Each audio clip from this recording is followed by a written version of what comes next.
안녕하세요 여러분. 이번 시간에 할 내용은 아두이노 코드를 작성하던 부분들이 있었고 실제 그 함수 부분들을 작성해서 같이 한번 업로드까지 진행하고 서버를 실행시켜 보도록 하겠습니다.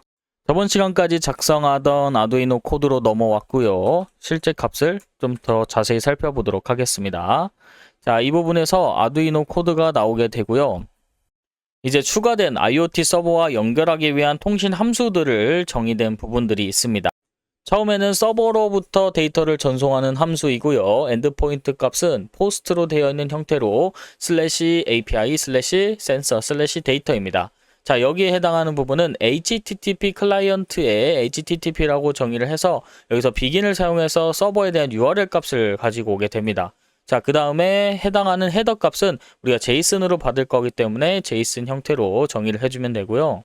그 다음에 제이슨 생성 부분입니다. 센서에 해당하는 값, 그 다음에 액추에이터 상태, 그 다음에 모드까지 합쳐서 하나의 형태로 만들어 주시면 되고요. 그 다음에 인트 값을 통해서 리스폰스 코드 값을 받게 됩니다. 그 다음에 포스트에서 리스폰스 코드 값을 받아서 실제 바디 값으로 넘겨주는 형태가 되겠습니다. 다음은 if를 통해서 이 코드 값에 대한 에러 처리하는 부분이고 end로 마무리해주면 됩니다. 자, 마찬가지로 다음 부분은 제어 명령 조회 함수 부분입니다. get 요청을 하는 부분이고요. 엔드포인트 값은 /API sensor control 그 다음에 actuator id 값이 되겠습니다. 그 다음에 확인을 해보면 URL 값을 가지고 오는데 특정 URL이 이런 형식으로 작성이 돼서 우리가 값을 받아줄 겁니다. 여기서 동적 URL에 해당하는 부분들이 필요하기 때문에 이런 형태에서 뒤에가 1이 붙거나 2가 붙거나 3이 붙을 수 있는 형태로 이렇게 플러스 버튼을 통해서 합쳐주는 형태가 되는 거고요. 그 다음에 get 요청이라는 거 명시해주고 스테이터스가 200이 떨어졌을 때 get 스트링을 통해서 리스폰스를 가지고 오는 형태가 되는 겁니다. 자, 그 다음에 제이슨 파싱이라고 하는 부분인데 이 데이터를 인덱스 오브를 통해서 true 값 해당하는 부분을 갖게 되고요. 그 다음에 int 스트링을 통해서 각각의 값들을 받아서 여기서 처리를 해주는 값이 됩니다. 커맨드 id라든지 그 다음에 start end 값을 여기서 지정을 해주는 겁니다. 자, 그 다음 실제 커맨드 값을 추출을 해서 여기서 인덱스 오브를 통해서 해당하는 값들을 추출하게 되는데 이런 식으로 파싱을 통해서 데이터를 가지고 올 수 있습니다.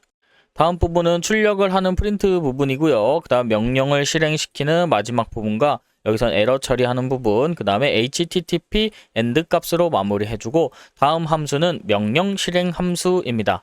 그래서 특정 값을 바꿔주는 건데 모드를 바꿔주는 겁니다. 모드가 오토였다가 매뉴얼이 있죠.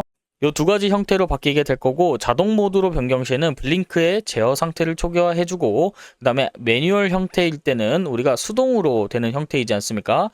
그럴 때는 액추에이터의 온오프의 명령을 통해서 수동 모드에서만 적용할 수 있도록 여기서 상태 값을 바꿔주게 되고요. else if를 통해서 조건 값을 걸어줬습니다. 펌프, LED, 펜별로 걸어준 겁니다. 해당하는 버튼들이고 이 초기화를 시켜주는 형태인 겁니다. 자, 그래서 실행 결과 보고를 하게 되고 이 실행 결과 보고에 대한 함수가 여기에 정의되어 있습니다. 상태 값을 바꿨을 때 해당하는 커맨드 ID, 스테이터스, 액추에이터가 어떤 건지, 펜, 펌프, LED 중에 어떤 것들이 포함이 되는지 여기서 함수에 대해서 프린트하는 부분으로 정의가 되어 있고 이렇게 해서 마무리된 함수입니다. 추가된 함수들까지 모두 다 살펴봤고요. 자, 그럼 업로드를 진행해 보도록 하겠습니다. 왼쪽에 있는 ESP32의 버튼 부트를 클릭하신 다음에 그 다음에 업로드 버튼을 클릭을 해주시면 됩니다.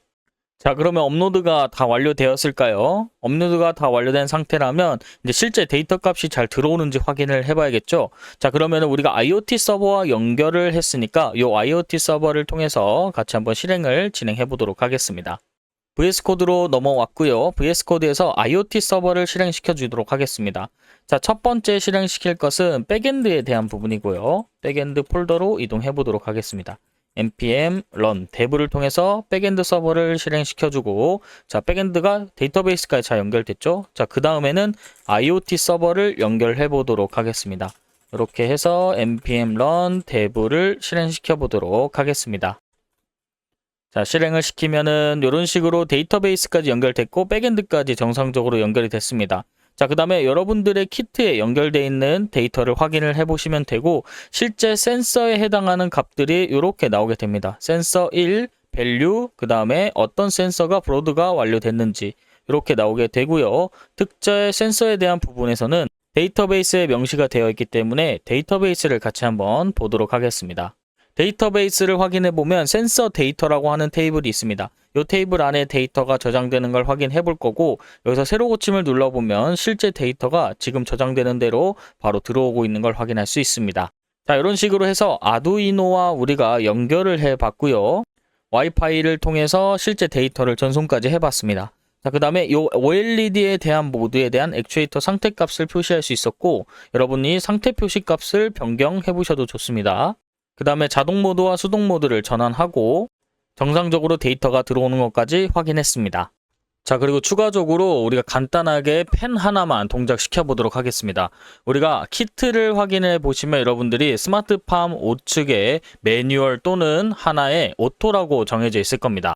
자, 이때는 오토 모드로 되어 있는 상태에서 매뉴얼 상태로 수동 모드로 전환을 해줄 수 있고요. 이렇게 해서 커맨드에 해당하는 부분으로 저희가 전환을 할 수 있도록 하고, 그 다음에 LED나 펜, 펌프 중에 여러분들이 켜고 꺼고 해보시길 바라겠습니다. 이 코드는 제가 쿼리 안쪽에 추가해 주도록 하겠습니다. 그리고 5초 뒤에 실행이 되기 때문에 그 5초에 대한 딜레이를 두고 여러분들이 확인해 보시면 좋겠습니다. VS 코드로 넘어왔고요. 두 가지만 설명드리고 바로 마무리하도록 하겠습니다. 자, 첫 번째는 쿼리에 해당하는 부분들이고요. 모드 전환에 해당하는 부분들 여기 쿼리 남겨뒀고요. 펜하고 다른 이제 센서 부분들 남겨뒀습니다. 자, 그 다음에는 아두이노에 대한 전체 코드는 여기에 뒀으니까 여러분들 확인하시면 될 것 같습니다. 자, 이번 시간은 이렇게 해서 강의 마무리하도록 하겠습니다. 감사합니다.